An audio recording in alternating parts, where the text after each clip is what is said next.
to act on climate change.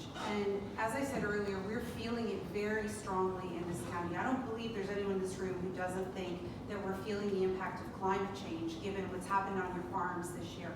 And earlier this year, I was in here for one of your talks. You had the gentleman come down that gave a talk about previous weather histories, where we're going. And the prediction is that this year was not an unusual year. This will be the norm. And I was going around to the IRCA talks that they were giving as well, and they have the same prediction. And these predictions are based in science. These predictions are not pulled out of thin air. Farmers have been keeping track and records of climate for hundreds of years in Canada. And the Farmer's Almanac is still a good indicator of what's going to happen in the next year in terms of climate.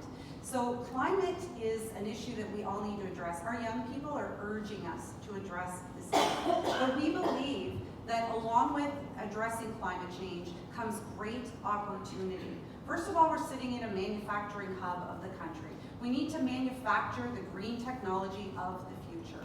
But what we need, and unfortunately I have to correct Audrey because Liberals and Conservatives continue to give fossil fuel subsidies, continue to give the biggest polluters in our country a free pass. And that can no longer be the case. If you're polluting, then you have to be held responsible for it. You cannot get away with being one of the biggest polluters and put that on the backs of all Canadians. But I do believe, as I said, that there's great opportunity for the jobs of the future in the green technology and for innovation on the farms.